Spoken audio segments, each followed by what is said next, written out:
Let's be real. Your morning routine is probably a bit of a disaster. You're fueled by 3 shots of espresso, a mild sense of panic, and a granola bar you found in your glove box.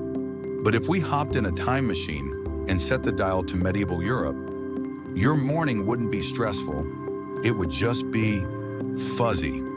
Imagine waking up, stretching on your sack of hay, and instead of a latte, you reach for a massive, lukewarm wooden tankard of ale. You're not starting the party early. You're just having breakfast. Before the sun is even fully up, you, your grandma, and your literal toddlers are all taking a collective swig of beer. Now, before you go thinking our ancestors were just one giant frat party, there's a massive, fascinating reason for this. Today on the Morning Munch, we're debunking the biggest myths about medieval drinking and figuring out why small beer was actually the ultimate survival hack. Trust me, by the end of this, your morning coffee is going to feel a lot less hardcore. Okay, let's address the elephant in the room. If you've ever watched a historical movie, they've told you the same lie. Everyone drank beer because the water was so dirty, it would literally melt your insides. Honestly, that's kind of an insult to medieval people. They weren't just wandering around drinking sewer water like it was a smoothie. They actually loved fresh water. They built massive, expensive stone conduits to pipe in spring water.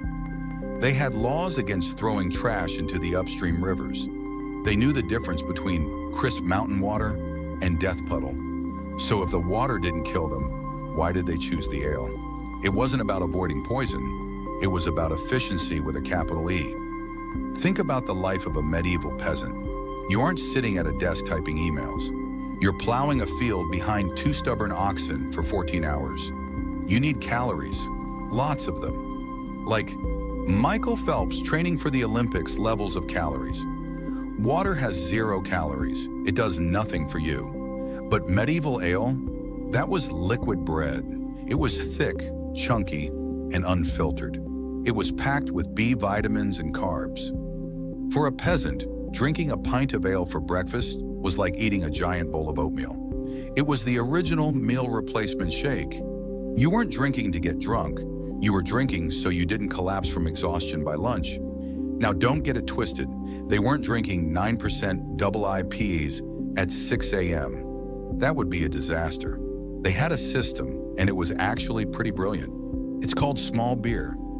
Think of it like the Diet Coke of the Middle Ages, but way more nutritious. When a brewer, usually the woman of the house by the way, started a batch, they did 3 runs.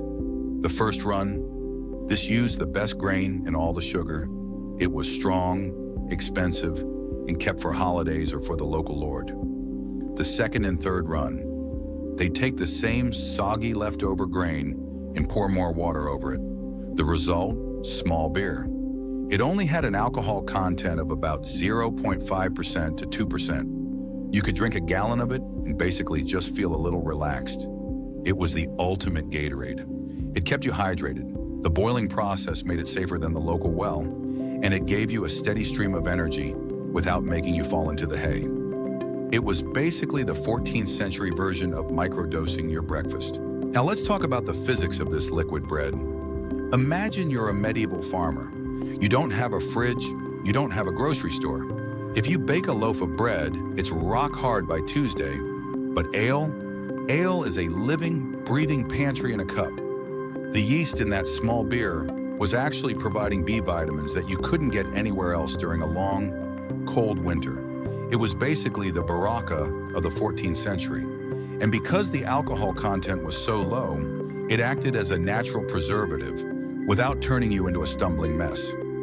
It was the perfect middle ground, strong enough to keep the bad bacteria out, but light enough to keep you on your feet while you were thatch roofing a cottage or dodging a plague. It was the original biohack, and they didn't even need a podcast to tell them to do it. Here's a fun fact for your next trivia night. Brewing wasn't a guy thing, it was a mom thing. In the Middle Ages, the kitchen was the brewery. We call these women alewives or brewsters. Every house had its own flavor profile. If a woman was particularly good at it, she'd make extra and sell it from her front door. She'd stick an ale stake, basically a long broomstick with some leaves on it, outside her house to tell the neighborhood, "Hey, the brew is ready, come get your breakfast." Imagine if your neighbor just put a broom on their porch to let you know they just finished a fresh batch of cold brew. That's the kind of community spirit I'm talking about. This domestic brewing was the heartbeat of the village. It wasn't about bars or pubs, it was about the communal kitchen, and the church was totally on board. Monks were some of the most legendary brewers in history. They even had a rule that you could drink ale during a fast because liquids don't break a fast. I'm definitely using that logic the next time I'm on a diet. No, it's not a meal, it's a stout. It's liquid. St. Benedict said it's fine. Now, what did this stuff actually taste like? If you took a sip of a medieval breakfast ale today, you'd probably make a face. Why? Because there were no hops. Modern beer has that bitter, crisp bite because of hops. But for centuries, that plant was considered a weed. Instead, they used something called groot. It was a wild mix of herbs like yarrow, bog myrtle, and even rosemary. It didn't taste like a Budweiser. It tasted like a savory, carbonated herbal soup. Some of these herbs were actually uppers. Bog myrtle, for example, is known to give you a bit of a mental boost. So your breakfast beer was essentially a multivitamin, a mild stimulant, and a hearty soup all in one mug. So if life was so chill and nutritious, why did we stop? Well, in the 1600s, two major things happened that changed your morning forever: the Industrial Revolution and caffeine. For 1,000 years, Europe was basically in a state of mild sedation. Everyone was just a little bit buzzed all the time. But then coffee and tea arrived from the colonies. Suddenly, people went from drinking a depressant, alcohol, to a stimulant, caffeine. Host, energetic pacing. Think about that shift. Instead of being relaxed and slow, people were suddenly jittery, focused, and awake. Historians actually argue that the age of reason and the scientific revolution happened because everyone finally sobered up. You can't build a steam engine or calculate the laws of physics if you've had 3 pints of small beer before lunch. The coffee house replaced the alewife. The world got faster, noisier, and a lot more productive. But maybe just a little bit more stressed out too. It's funny how history loops back around, isn't it? Today we see craft breweries releasing breakfast stouts infused with maple syrup, bacon, or double shot espresso. We think we're being all edgy and modern, but we're actually just subconsciously missing the 1300s. We've spent the last 300 years trying to optimize our mornings for maximum productivity, but there's something beautiful about the medieval small beer philosophy. It was a slower start. It was a communal start. It was a morning ritual that valued sustenance over speed. So while I'm not saying you should swap your 9 a.m. green tea for a pitcher of room temperature ale, I am saying we should respect the hustle of the ancestors who built the modern world while being just a tiny bit relaxed. They didn't have high-speed internet, but they did have vitamin B-infused liquid gold for breakfast. Who's the real winner here? So the next time you're staring at your morning latte, give a little nod to your medieval ancestors. They weren't just drinking on the job. They were using the best technology they had to stay hydrated, fed, and safe in a pretty tough world. The small beer morning might be gone, but that desire for a morning munch that fuels our day, that's never going to change. If you love this deep dive into the weird ways our ancestors ate and drank, do me a favor. Hit that subscribe and like this video. We've got plenty more menu history coming your way here at the Morning Munch. Now go enjoy that coffee, or hey, if it's the weekend, maybe a small beer. I won't tell. See you in the next one. Take a look at your breakfast. It's crunchy, it's golden, and it's probably the most boring thing in your pantry. But what if I told you that your bowl of cornflakes wasn't designed for nutrition? What if I told you it was actually a weapon? A century ago, the man behind this cereal didn't want you to start your day right. He wanted to stop you from having, well, urges. He believed that flavorful food led to sin, and he engineered this bland flake to keep your thoughts pure and your passions chilled to the bone. Today on the Morning Munch, we're digging into the bizarre, obsessive, and downright dark history of Dr. John Harvey Kellogg and his anti-passion cornflakes. Trust me, you will never look at a cereal box the same way again. To understand the cereal, you have to understand the man. Dr. John Harvey Kellogg was a medical superstar in the late 19th century. He ran the Battle Creek Sanitarium, a high-end health resort in Michigan, where the rich and famous, think Henry Ford and Amelia Earhart, went to reboot their bodies. But Kellogg wasn't just a doctor. He was a man on a mission from God. He was a Seventh-day Adventist, and he believed that the human body was a temple that was constantly under attack by modern life. And the biggest enemy? Pleasure. Kellogg was obsessed with biological living. To him, meat was a poison that excited the lower nature of man. Spices? They were a gateway to vile habits. Mustard, pepper, and vinegar were essentially liquid sin in his eyes. He believed that if you ate spicy or flavorful food, it would overheat your blood and lead to self-vice, which he blamed for everything from acne to epilepsy and even insanity. He needed a food that was the biological equivalent of a cold shower. He needed the anti-passion cornflake. But wait, it gets weirder. To Kellogg, biological living wasn't just about what you ate. It was a 24/7 military operation. If you were a patient at the SAN, your day started at 5 a.m. with a blast of ice-cold water. Kellogg believed that heat was a stimulant for sinful thoughts, so he kept his patients shivering. Then came the vibratory chair. Kellogg invented a chair that shook so violently it was supposed to physically dislodge toxins from your liver and intestines. Imagine trying to drink your morning tea while sitting on a jackhammer. That was the Kellogg wellness experience. He even led marching drills in the dining hall. Patients had to march to the table to the beat of a live orchestra, sit in chairs designed to force perfect posture, and chew every single bite of their anti-passion cornflakes exactly 40 times. He called it Fletcherizing. If you swallowed too early, that was a moral failure. He was essentially trying to turn humans into perfectly timed, flavorless machines. So how do you create a food that's intentionally boring? You do it by accident. In 1894, John and his younger brother, Will Keith Kellogg, were trying to develop a digestible form of bread for the sanitarium patients. They left some cooked wheat out for too long and it went stale. Now being frugal, they decided to roll the stale dough anyway, expecting long sheets of dough. Instead, it shattered into tiny thin flakes. They toasted them, served them to the patients, and people loved them. They later tried the same process with corn, and the cornflake was born. The anti-passion design. But here is where the dark secret comes in. While the patients liked the crunch, Dr. Kellogg liked the blandness. He refused to add sugar. He refused to add fruit. He believed that this plain, unadorned grain would suppress the passions of the youth. He marketed these as a health food, but in his private writings, he was clear.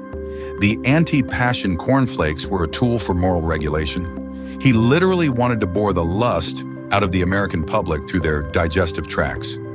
He was convinced that a bland diet would lead to a bland, and therefore pure, mind. Now, if the story ended there, we'd all be eating cardboard for breakfast. Enter Will Keith Kellogg, WK. WK was the business brains. He saw a gold mine. He knew that the general public didn't care about suppressing their passions. They just wanted something that tasted good.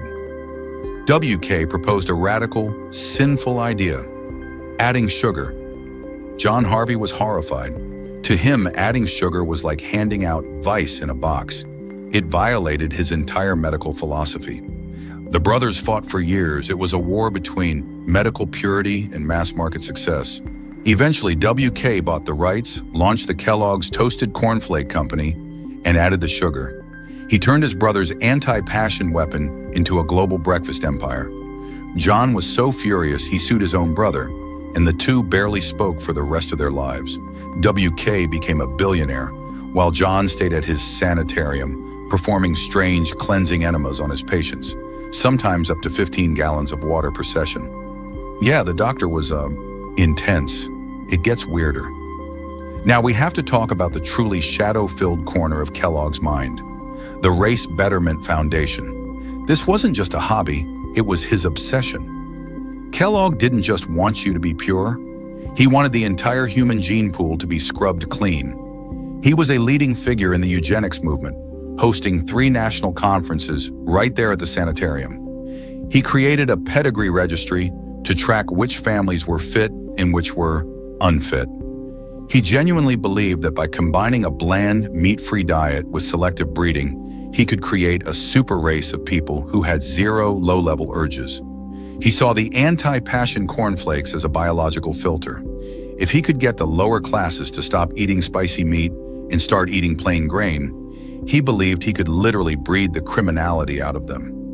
It's a chilling reminder that behind that wholesome cereal box was a man trying to play God with the human DNA, using breakfast as his primary laboratory tool. Kellogg's obsession with purity didn't stop at cereal. He was a huge proponent of eugenics, the idea that you could breed a better human race. He organized race betterment conferences at his sanitarium. He was so terrified of impurity that he and his wife slept in separate rooms and never had biological children. They adopted 42 instead. He spent his mornings doing sin-preventing exercises and advocated for some truly horrific medical procedures to stop children from touching themselves. The anti-passion cornflakes were just the tip of the iceberg. They were part of a massive, systemic attempt to control the human body. When you eat those flakes today, you're eating the remnant of a 19th century moral panic. Dr. Kellogg didn't want you to have a great morning. He wanted you to have a controlled morning. It's one of the greatest ironies in history. The man who invented cereal to stop us from seeking pleasure accidentally created an industry that is now the definition of food pleasure. Today, the cereal aisle is packed with chocolate, marshmallows, and neon-colored rings. The exact things Dr. Kellogg would have considered a one-way ticket to the asylum. But the anti-passion roots are still there. Why do you think cereal is marketed as the safe breakfast for kids? Why is it always portrayed in clean, bright, wholesome sunshine? That's the Kellogg legacy. We still associate grain-based breakfasts with starting fresh and staying on the right path. We moved from moral purity to vitamin fortified, but the delivery system is the same. We are still eating the doctor's prescription, even if we've loaded it with enough sugar to make him spin in his grave. Even the science of blandness is fascinating. Modern neurologists have looked back at Kellogg's theories, and surprisingly, he wasn't entirely wrong about how food affects the brain. He just had the wrong motivation. Highly palatable foods, things with the bliss point of salt, sugar, and fat, triggered dopamine hits in the brain. Kellogg wanted to eliminate that dopamine hit entirely. By stripping away the flavor, he was effectively trying to put the human brain into a low-power mode. He wanted to starve the reward center of your brain so you'd never feel too good. He realized that if you take the joy out of the mouth, you take the fire out of the soul. It's the ultimate irony. The man who invented the world's most famous snack was actually the world's first anti-snack activist. He created the perfect food for a world he wanted to keep in a state of perpetual, grayscale boredom. So the next time you're running late and you pour yourself a bowl of these golden flakes, just remember Dr. John Harvey Kellogg. Remember the man who thought your taste buds were the enemy. He failed to stop the passion of the world, but he succeeded in changing how the entire planet eats. The dark secret isn't just in the ingredients, it's in the intention. Your breakfast was born out of a desire to control you. But hey, at least WK added the sugar, right? Host, if you found this history as bizarre as I did, make sure to dig into our other videos where we uncover what's really in your food. Don't forget to subscribe and like this video to join the family here at the Morning Munch. Stay hungry, stay curious, and maybe add a little fruit to your flakes today, just to spite the doctor. See you in the next one. While modern wellness influencers are out here spending $20 on charcoal-infused swamp water and claiming they've optimized their morning, Japan is just sitting there, quietly holding an 800-year-old cheat code that makes all of Silicon Valley look like amateurs. We're talking about a breakfast formula so precise, so nutritionally balanced, and so aesthetically pleasing that it was literally designed for aristocrats and monks during the Muromachi period. It's called Ichiju Sansai, and it's the reason why your avo toast is crying in the corner. It's not just a meal, it's a choreographed dance for your digestive system that survived samurais, world wars, and the invention of the Pikachu donut. Today on the Morning Munch, we're uncovering why everyone, from biohackers to Michelin chefs, is low-key stealing Japan's ancient breakfast formula. To understand why your breakfast is basic, we have to go back to the Muromachi period, 1336 to 1573. This was an era of intense civil war, but also high-level aesthetic flexing. Before this, Japanese breakfast was mostly just eat whatever grain is lying around. But the Muromachi elite decided they needed a system. They developed something called honzen ryori, a highly ritualized form of banquet dining. This wasn't just dinner with the boys. This was a political statement. If you sat down at a honzen feast, the number of trays and dishes determined your social standing. The birth of 𝐻𝐻𝐻𝐻𝐻 sansai.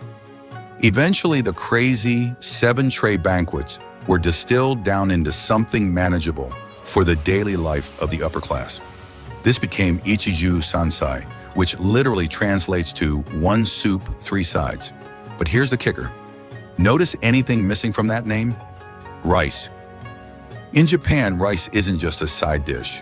Rice is the context. Mentioning rice in the name of the formula would be like mentioning oxygen in your morning breathing routine. It's so essential, it's invisible. The formula consists of 1. Rice, the foundation. 2. Miso soup, the 1 soup. 3. Pickles, 𝐻𝐻𝐻𝐽𝐻, the mandatory palate cleanser. 4. 3 side dishes, the 3 sides. This structure wasn't just about taste. It was heavily influenced by Zen Buddhist temples. The monks knew that if you wanted to spend 12 hours meditating without your stomach sounding like a dying whale, you needed a meal that balanced energy with digestion. If you think your macro counting app is high-tech, Japan's rule of 5, a goshiki, gomi, gofu, is about to blow your mind. This ancient formula dictates that a perfect meal must satisfy 5 different categories to be considered complete. 1. 5 colors, goshiki. Your tray must have red, yellow, green, black, and white. Red, salmon, or plums triggers the appetite. Green, spinach or onions, provides vitamins. White, rice, provides comfort. Black, seaweed or sesame, adds depth. Yellow, tamagoyaki omelet, adds richness. If one color is missing, the meal is considered a failure for your eyes. 2. 5 flavors, gomi. Sweet, sour, salty, bitter, and the goat, umami. This ensures that your taste buds are fully stimulated so you don't go looking for a sugary snack 20 minutes later. 3. 5 methods, gofu, raw, grilled, simmered, steamed, and fried. This is the real genius. By varying the cooking methods, you vary the textures. You aren't just eating mush, you're engaging in a sensory obstacle course. Meanwhile, in the West, our rule of 5 is usually toasted, burnt, greasy, sugary, and is this still edible? In Japan, you don't just shoveling food into your face while checking emails. There is a choreography here that makes a Broadway show look messy. The miso warm up first, you lift the lid of the miso soup, but you don't drink it yet. You take your chopsticks and dip the tips into the soup. Quirky fact alert. Why? Because the warm soup lubricates the wood and coats it in a thin layer of moisture. This prevents the starchy rice from sticking to the chopsticks later. You don't finish one dish and move to the next. That's for amateurs. You must eat in a triangle. 1, a bite of rice. 2, a sip of soup. 3, a bite of a side dish. 4, back to rice. This serves a scientific purpose. The rice acts as a neutralizer. It clears the palate so that every time you go back to the fish or the pickles, it tastes like the very first bite. This prevents flavor fatigue, which is why Japanese people can eat the same breakfast for 80 years and never get bored. Imagine if you tried to eat a triangle of pancake bacon syrup. You'd just end up in a sugar coma by the second rotation. So why is everyone stealing this formula now? Because modern science is finally catching up to 14th century monks. The gut health secret, a traditional 𝐻𝐻𝐻𝐻𝐻 sansai breakfast, is a probiotic powerhouse. Miso, fermented soy paste. 𝐁𝐿 vegetables pickled in rice bran. Natto, fermented beans that look like spiderwebs, but act like a superpower for your gut microbiome. Wellness influencers talk about gut-brain axes and fermentation cycles. Japan just calls it Tuesday, the satiety hack. Because the meal is high in protein, fish/soy, and fiber, vegetables/seaweed, but low in processed sugar, you don't get the blood sugar roller coaster. You get a slow, steady release of energy. It's the original biohack. You're full, you're focused, and you didn't need a $150 smart ring to tell you that your body feels good. What's truly weird history about this is that it survived the westernization of Japan. In the 1950s and 60s, bread and milk started flooding the Japanese market. The toast and coffee breakfast tried to take over, but 𝐌𝐨𝐬𝐧 is stubborn. It moved from the aristocratic palaces to the minshuku, bed and breakfast, and into the homes of everyday people. Even today, in the most high-tech country on earth, the most popular breakfast is still the one that requires a fish, a bowl of fermented beans, and a soup that's been around since the Black Death was roaming Europe. It works because it respects the body. It's a meal that says, I have things to do today, and I'm going to need my brain to actually function. So the next time you see a wellness guru selling you a $50 powder that promises ancient wisdom, just go buy some miso and a piece of salmon. The formula isn't a secret. It's just been sitting there in plain sight for 800 years, waiting for you to pick up the chopsticks. Japan didn't just invent a meal, they perfected a morning ritual that everyone else is still trying to copy. If you found this dive into the Muromachi cheat code fascinating, do us a favor. Subscribe and like this video to join the community here at the Morning Munch. We've got plenty more weird food history to digest. Stay hungry, stay curious, and maybe try the triangle method tomorrow. See you in the next one. If you want to consume your entire daily recommended caloric intake before 9 a.m., you have a few options. You could eat a dozen donuts. You could drink a gallon of heavy cream. Or you could do what the British have been doing for centuries. You could sit down and face the final boss of morning meals, the full English breakfast. Look at this plate. It's not just a meal, it's a cardiovascular endurance test. It's a chaotic, greasy, beautiful collision of fried pork, baked legumes, eggs, and coagulated blood sausage that somehow became the defining culinary symbol of an entire empire.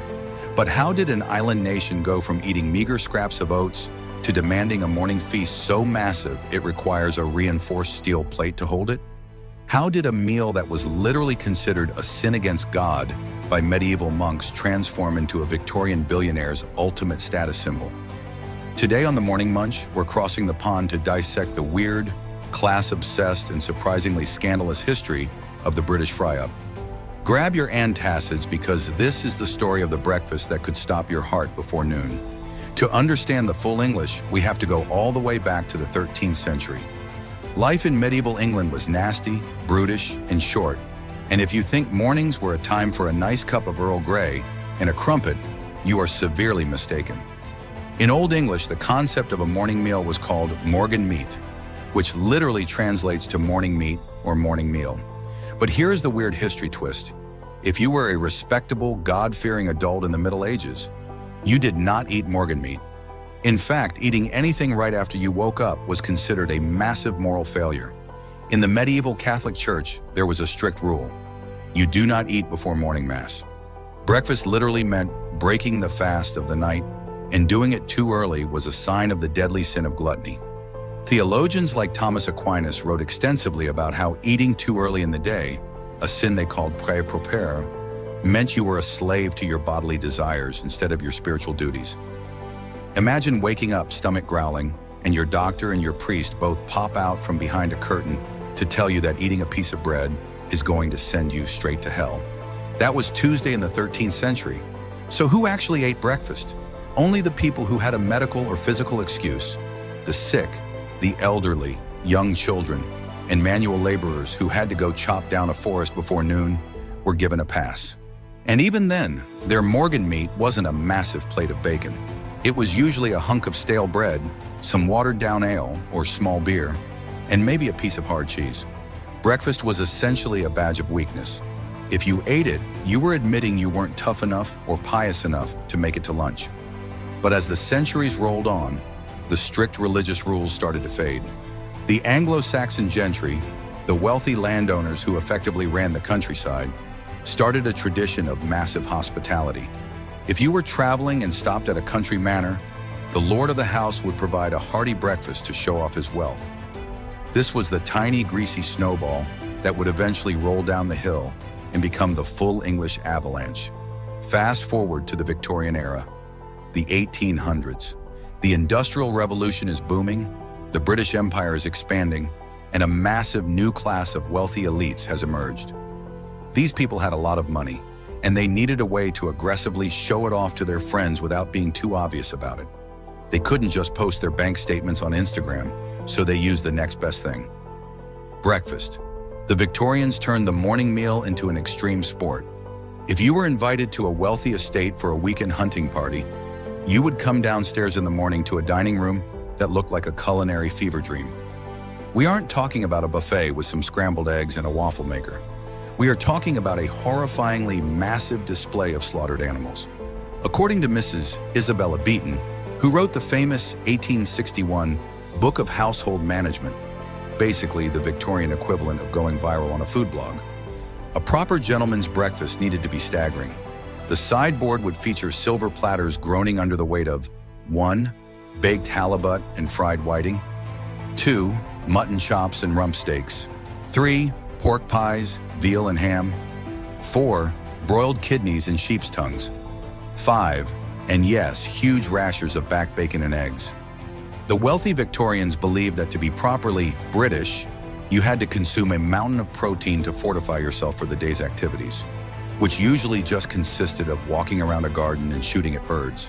When Queen Victoria passed away and the Edwardian era began in the early 1900s, this massive country house breakfast began to trickle down to the middle class. The emerging middle class wanted to eat like the billionaires. Obviously, a bank clerk in London couldn't afford to eat a sheep's tongue and a mutton chop on a Tuesday before catching the train. So the menu was heavily edited. The fish, the steaks, and the weird organs were cut out. What remained were the cheapest, most accessible, and most delicious elements: bacon, eggs, sausage, toast, and grilled tomatoes. Hotels and bed and breakfasts across the country standardized this exact lineup. It became the standard English breakfast. It was no longer a sign of gluttony. It was a symbol of British prosperity. The empire was fueled by pork fat and Earl Grey tea, but the golden age of unlimited pork fat was about to hit a massive, historically devastating brick wall. In 1939, World War II broke out. The German U-boats surrounded the British Isles, cutting off the supply chains that brought in food from around the world. To survive, the British government introduced strict rationing. And I mean strict. If you think your current grocery bill is depressing, try feeding a family on a 1940s British ration book. A single adult was allowed just 2 ounces of tea, 2 ounces of cheese, and 4 ounces of bacon or ham per week. 4 ounces of bacon is like 2 slices for the entire week. You couldn't even build half of a modern full English with a month's worth of rations. Eggs were practically a myth. People were given dried, reconstituted egg powder that tasted like a yellow sponge. Hitler effectively killed the traditional British breakfast.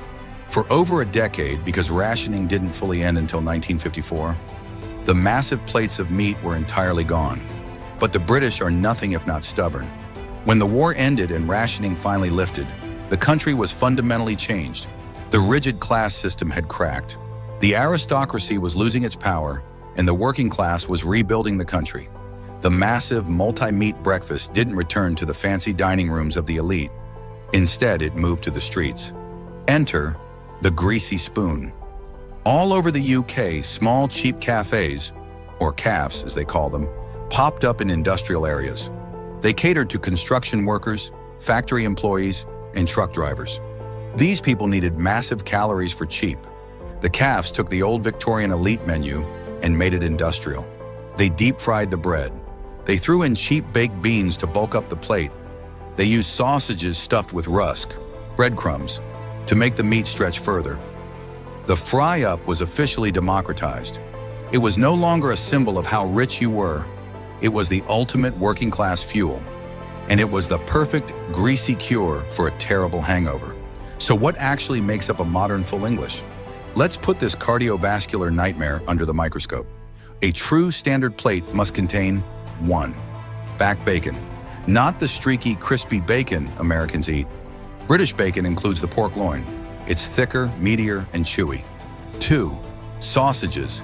Usually a banger, which is a pork sausage blended with breadcrumbs, so it explodes open when you fry it. 3. Eggs. Fried, sunny side up. If you ask for an egg white omelet at a British cafe, they are legally allowed to throw you out the window. 4.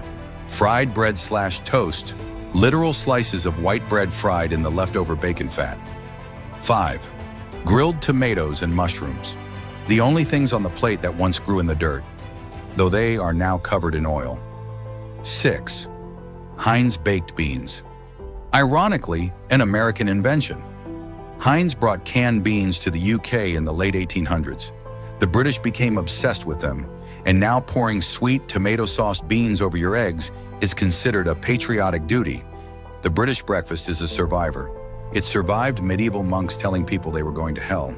It survived Victorian snobs trying to make it a country club exclusive. It even survived Adolf Hitler's U-boats and a decade of rationing. Today, the full English isn't something most British people eat every day before work. It's a weekend ritual. It's a hangover cure. It's a towering, greasy monument to the sheer willpower of the British working class. It is 1,500 calories of pure, unadulterated history on a plate. If your arteries haven't clogged just from watching this video, do me a massive favor. Make sure to subscribe and like this video to join the community here at The Morning Munch. We've got a lot more weird history food to serve up, and I promise it only gets weirder from here. Stay hungry, stay curious, and maybe go for a jog before you try a slice of black pudding. See you in the next one. Close your eyes and picture the ultimate French morning. You're sitting at a tiny bistro table in Paris. You're wearing a beret, you're sipping a perfectly frothed café au lait, and you are taking a massive, buttery bite out of a warm, flaky croissant. It is the absolute pinnacle of French culinary elegance, right? Wrong. It's a complete lie. That delicate, buttery pastry you are holding in your hands, it's not French, it's Austrian. And it wasn't invented to pair nicely with your morning espresso. It was invented to celebrate the bloody explosive defeat of an invading army. That's right. That crescent-shaped pastry is actually a 17th century war trophy, and its shape was literally designed so that the citizens of a besieged city could metaphorically eat their enemies alive. Today on The Morning Munch, we are ripping up the postcard version of Parisian breakfast. We're going back to the battlefields of 1683 to uncover how a dense, crescent-shaped piece of military propaganda evolved into the flaky, laminated masterpiece we know today. Buckle up, because your breakfast is about to get violently historical. To understand the croissant, we have to travel back to the summer of 1683. We are in Vienna, Austria, the capital of the Holy Roman Empire, and things are going absolutely terribly. The Ottoman Empire, led by the incredibly ambitious Grand Vizier Kara Mustafa Pasha, has marched an army of well over 100,000 highly trained soldiers straight to the gates of Vienna. They have surrounded the city. They have cut off the food supply. They are determined to crush the Austrians, take the city, and open the gateway to the rest of Western Europe. Now, the walls of Vienna were massive and heavily fortified. Kara Mustafa knew that a direct frontal assault would be a bloodbath, so he decided to get sneaky. He ordered his elite corps of sappers, military engineers, to start digging deep, elaborate tunnels completely underground, right beneath the massive stone walls of the city. Their goal was to pack those tunnels with black powder, detonate them from below, and blow a massive hole in Vienna's defenses. But the Ottomans made one critical miscalculation. They forgot about the bakers. In the 17th century, just like today, bakers worked the graveyard shift. While the entire city of Vienna was fast asleep, exhausted from the siege, the bakers were down in the deep, quiet basement cellars of the city, kneading dough and tending to the massive underground brick ovens. Because it was the dead of night and because they were deep underground, the cellars were incredibly quiet. And as they were rolling out the dough for the morning rations, the bakers heard something terrifying. Tap, tap, tap, scrape. It was the faint, rhythmic sound of pickaxes hitting dirt and stone just on the other side of the cellar walls. The bakers immediately realized what was happening. The Ottoman sappers were tunneling directly beneath them. The bakers dropped their rolling pins, sprinted up the stairs, and alerted the Viennese military commanders. The military quickly dispatched their own engineers to dig counter tunnels, intercept the Ottomans, and neutralize the explosives before they could be detonated. The element of surprise was ruined.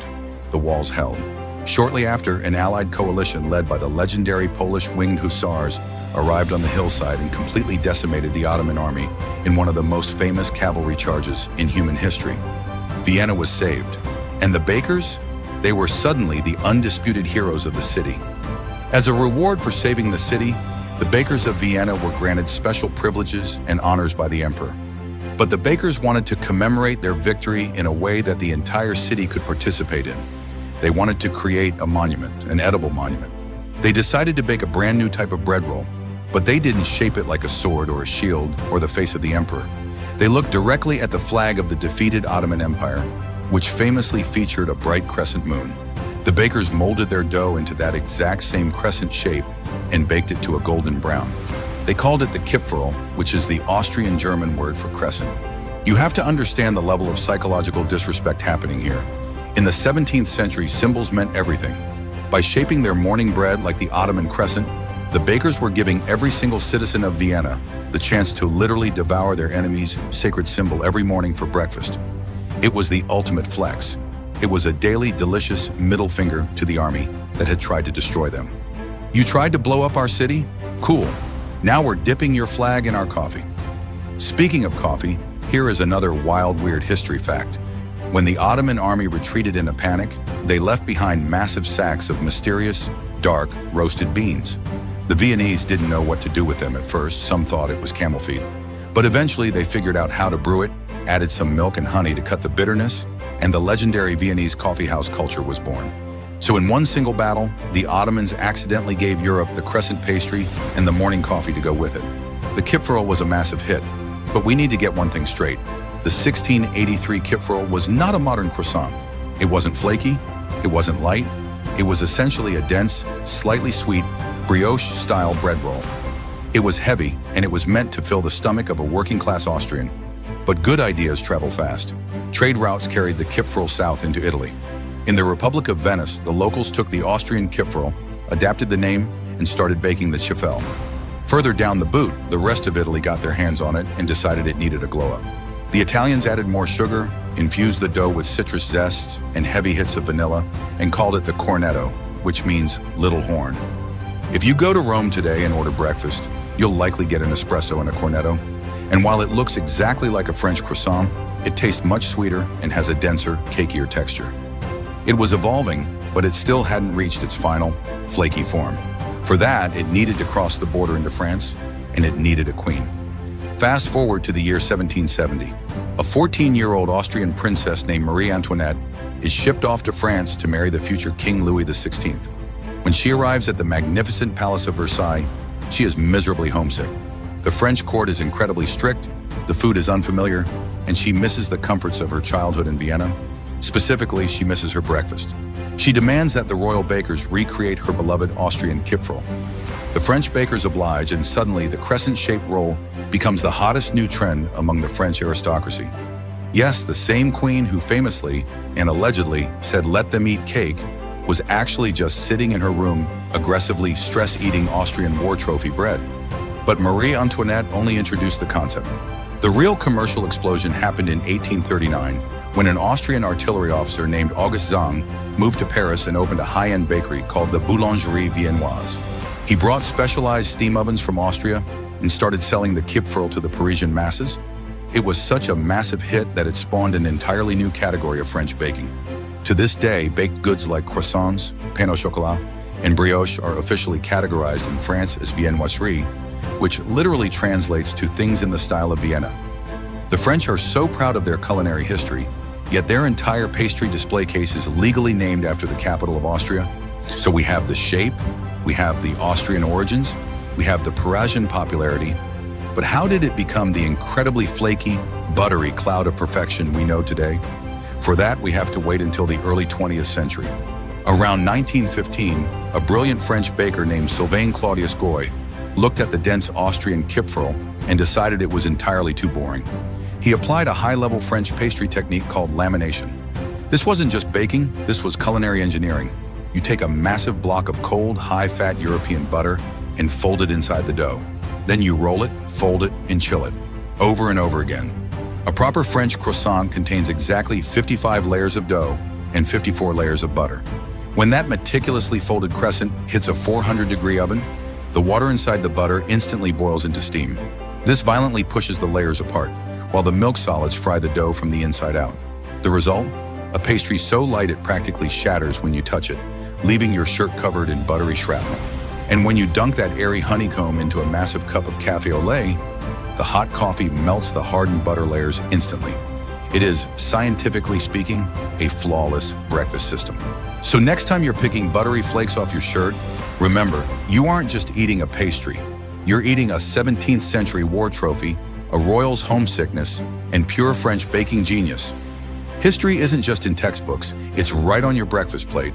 If you love this weird food history, please subscribe and like this video to join the Morning Munch. Stay hungry, stay curious, and see you in the next one. The modern morning is a tragedy. For most of us, breakfast is a frantic, 5-minute panic attack. You grab a lukewarm pastry, chug a violently caffeinated beverage, and sprint out the door. We have optimized the joy right out of the morning.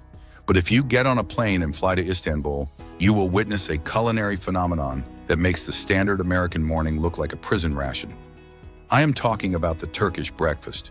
This isn't just a meal. It is a sprawling, 3-hour marathon. It is a tabletop real estate crisis featuring up to 20 different dishes. It is a dazzling mosaic of cheeses, olives, cured meats, jams, and clotted cream. But behind this beautiful, excessive feast hides one of the greatest linguistic and historical ironies in the culinary world. The very word for this meal literally translates to before coffee. Yet if you sit down to eat it today, you will be served endless, flowing rivers of black tea. How did an entire empire build the world's greatest breakfast around coffee, only to have a world war completely rewrite their morning routine? Today on the Morning Munch, we are diving into the geopolitical, stomach-stretching history of kahvaltı. Loosen your belts, because this breakfast is going to take a while. To understand why the Turkish breakfast looks like a royal banquet, we have to talk about the Ottoman Empire. For over 600 years, the Ottomans controlled a massive chunk of the globe, stretching from the gates of Vienna all the way down to the Arabian Peninsula and across North Africa. When you control that much land, you control the world's best trade routes. You have access to the finest spices, the best olive oils, the sweetest honeys, and the richest dairy. And the Ottoman sultans were not exactly known for their minimalism. They loved a good flex. The concept of the Turkish breakfast evolved directly from the Ottoman culture of the 𝐉𝐸𝐵𝐻, the tradition of serving a dozen small, highly flavorful dishes to accompany a gathering. The Ottomans believed that dining shouldn't be a solitary utilitarian act. It was supposed to be a communal event. It was about hospitality. When you sit down at a traditional kahvaltı spot today, the waiter doesn't just hand you a menu and ask what you want. They just start deploying plates like they are playing a high-stakes game of culinary Tetris. Before you even have a chance to speak, your table is completely covered. We are talking about 5 different types of cheese, 3 different colors of olives, sliced cucumbers, incredibly red tomatoes, spicy spreads, sweet spreads, butter, honeycomb, and massive baskets of fresh, crusty bread. You might think, wow, this is an incredible main course. But you would be wrong. This is just the appetizer. This is the cold section. The hot dishes haven't even arrived yet. But to understand why this massive amount of food was originally assembled, we have to look at the name of the meal itself. Because the entire reason these 20 plates exist is simply to act as a biological shield for your stomach. Let's do a quick language lesson. The Turkish word for breakfast is kahvaltı. This is a compound word. It combines kahve, which means coffee, and altı, which means under or base. Put them together and kahvaltı literally means under coffee. Or more accurately, the food you must eat before you are allowed to drink the coffee. If you've never had traditional Turkish coffee, you need to understand that this is not your watery, drive-through vanilla latte. Turkish coffee is hardcore. It is finely ground, unfiltered, incredibly thick, and boiled directly with sugar. It is practically a sludge. It is beautiful, intense, and heavily caffeinated. And if you drink it on a completely empty stomach at 7 o'clock in the morning, it will blow a hole through your digestive tract and send your heart rate into the stratosphere. The Ottomans knew this. Coffee was a massive, incredibly important part of their culture. The Ottoman Empire basically introduced coffee to Europe. The palace had dedicated coffee makers. It was a drink of diplomacy, conversation, and ritual. But you couldn't just wake up and drink it. You needed a base. You needed to lay down a foundation of bread, cheese, and olives to protect your stomach lining from the highly acidic, incredibly potent coffee. So kahvaltı was invented. It was the preamble. It was the warm-up act. The entire 20-dish spread was literally just the opening band for the main event, a tiny, powerful cup of coffee. But if you go to Turkey today, you won't see anyone drinking coffee with their kahvaltı. Instead, you will see waiters carrying massive silver trays loaded with little tulip-shaped glasses of bright red, boiling hot black tea. So what happened? How did the before coffee meal become a tea party? For that, we have to look at the collapse of an empire. To find the culprit behind the great beverage switch, we have to fast forward to the early 20th century. World War I has just absolutely devastated the globe, and the Ottoman Empire is on the losing side. When the dust settled and the empire collapsed, the borders of the modern Republic of Turkey were drawn. But this new, smaller nation had a massive problem. During the Ottoman days, they got all of their coffee from territories they controlled in places like Yemen and Egypt. But after the war, they lost those territories. Suddenly, the new Republic of Turkey had to import coffee from foreign countries. The economy was completely wrecked from the war, and importing coffee beans became incredibly, prohibitively expensive. The average Turkish citizen could no longer afford to drink the very beverage that their morning meal was named after. Enter Mustafa Kemal Atatürk, the founder and first president of the Republic of Turkey. Atatürk realized that his country was broke, and they couldn't keep spending their limited foreign currency on expensive coffee imports. They needed a domestic solution. They needed a morning drink they could grow themselves. He looked to the eastern Black Sea region of Turkey, specifically the province of 𝐉𝐨𝐬𝐧. The climate there was incredibly wet, humid, and perfect for growing tea. Atatürk aggressively pushed for the cultivation of tea plants. He essentially told the nation, "We are a tea country now." The Turkish people adapted with incredible speed. They took their massive, ornate samovars, brewed the tea aggressively strong, and served it in clear, tulip-shaped glasses so you could see the beautiful mahogany color. Tea became cheap, abundant, and patriotic. The coffee was gone, replaced by endless glasses of tea. But the breakfast? The breakfast was too good to change. They kept the massive spread of food. They kept the cheeses, the olives, and the honey. And, hilariously, they kept the name. To this day, the Turkish people sit down to drink tea during a meal that is literally named before coffee. So what exactly are you eating while you down your 6 glasses of morning tea? Let's break down the anatomy of the spread. First, you have the carbohydrates. You will be served massive amounts of fresh bread, but the absolute star is the simit. It looks like a bagel that went to the gym. It is a circular bread encrusted in sesame seeds and dipped in molasses before baking, giving it a sweet, crunchy exterior and a chewy inside. Then comes the dairy. You don't just get butter, you get 𝐀𝐻. 𝐀𝐻 is a rich, thick, luxurious clotted cream made from water buffalo milk. You spread it on the bread and drown it in local honey. It is a textural masterpiece that will immediately make you forget about your cholesterol levels. Once you've conquered the cold plates, the hot dishes arrive in sizzling copper pans. First is menemen. This is not your standard diner scramble. Menemen is a juicy, violently bubbling mixture of eggs, green peppers, tomatoes, and spices. It is cooked so the eggs stay incredibly soft and custardy, making it the perfect dip for your crusty bread. Next is the undisputed king of the table, sucuklu yumurta. Sucuk is a dry, highly spiced, incredibly pungent beef sausage packed with garlic, cumin, and red pepper. The chef slices it thick, fries it in its own bright red fat, and cracks eggs right over the top. The egg whites fry in the spicy beef oil. It is aggressive, it is heavy, it is everything a breakfast should be. Now, if you think a 20-dish spread of sausage and clotted cream is hardcore, we need to talk about the regional variations. Because if you travel to the southeastern parts of Turkey, places like Gaziantep, the standard kahvaltı is considered tourist food. Out there, they eat soup for breakfast. And we aren't talking about a light chicken noodle. We are talking about Baron soup. This is a fiery, insanely rich broth made by boiling lamb meat, neck fat, and rice, together with massive amounts of crushed garlic and red pepper flakes. It takes 12 hours to prepare, and it is served at 6 a.m. to blue-collar workers who need to survive a 14-hour shift in the blazing heat. And if that isn't intense enough, some regions swear by 𝐻𝐿𝐵𝐵 for breakfast. What is that?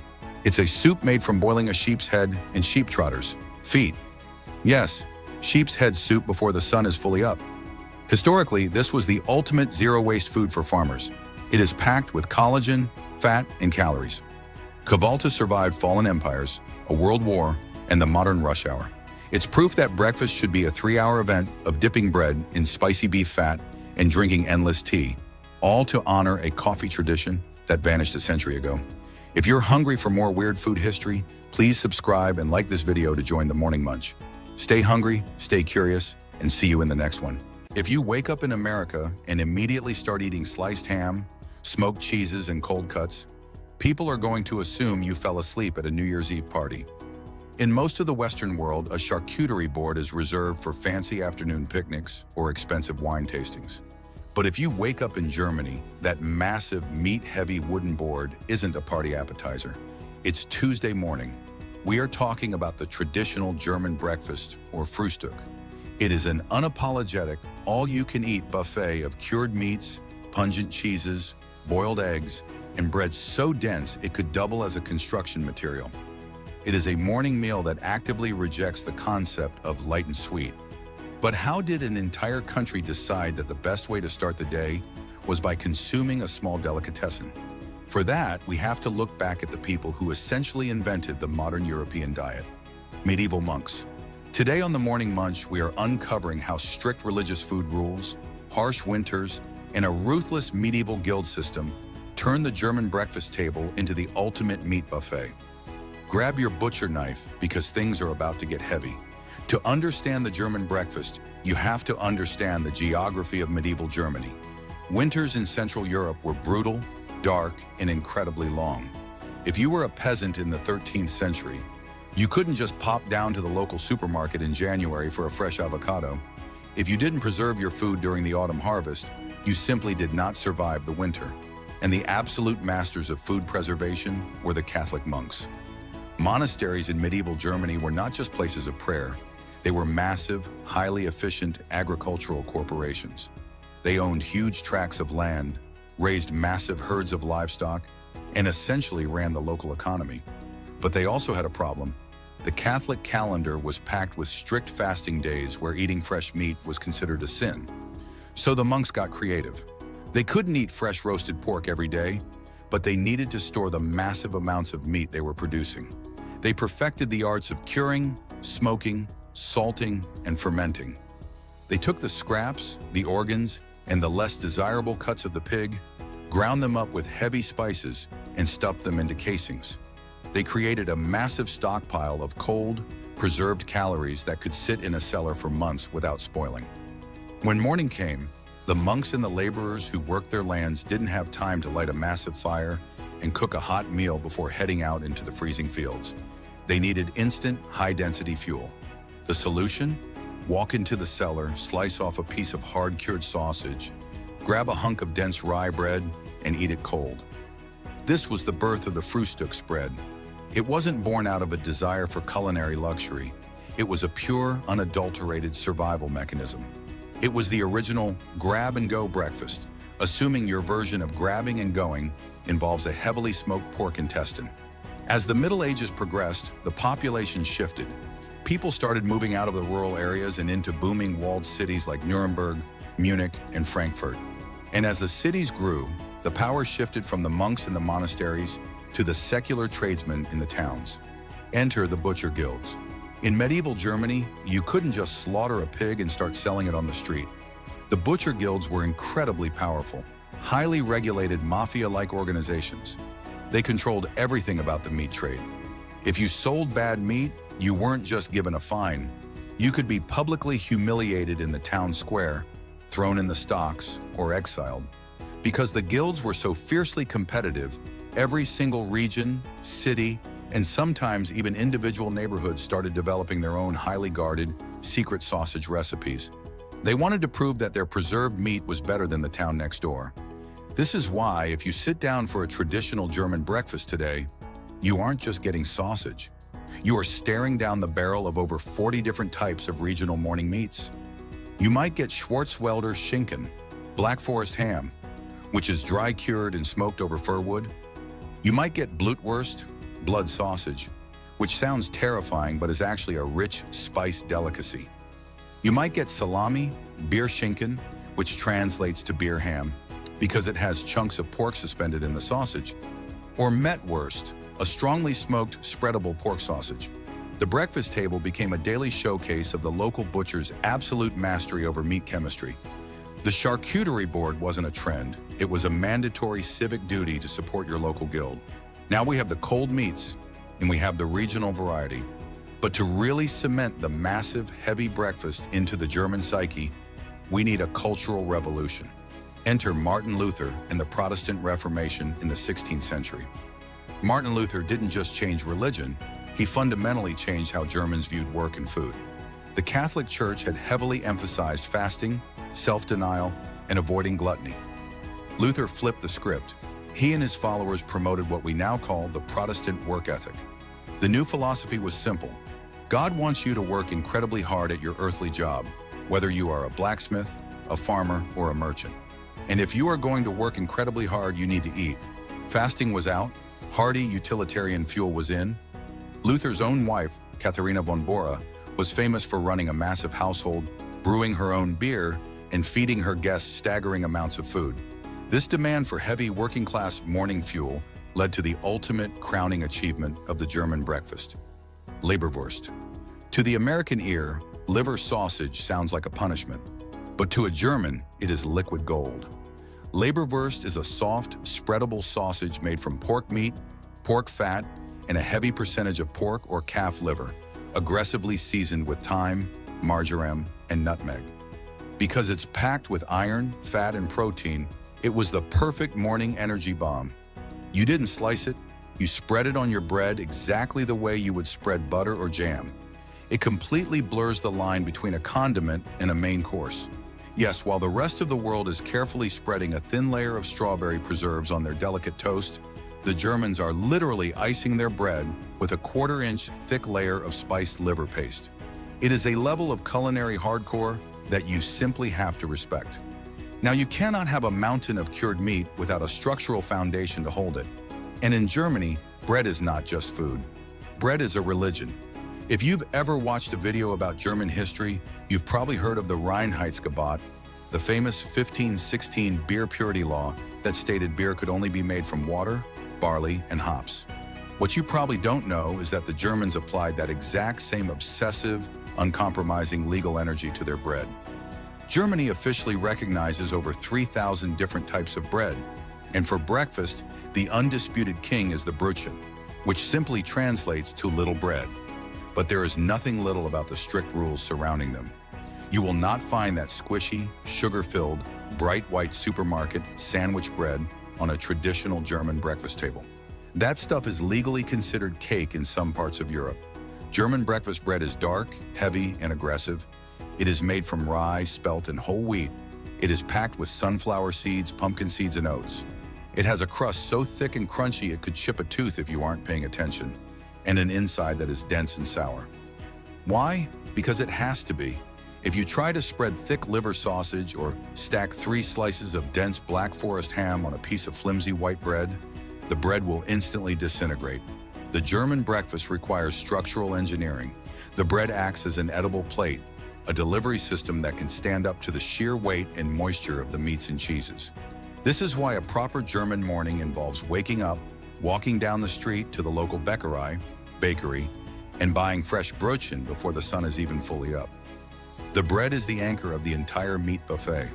Born from freezing winters, sneaky monks, and obsessive butchers, the German breakfast proves you don't need sugary cereal to start your day. Sometimes you just need a wooden board, a knife, and a fortress of smoked pork. If you love this meat-heavy history, please subscribe and like this video.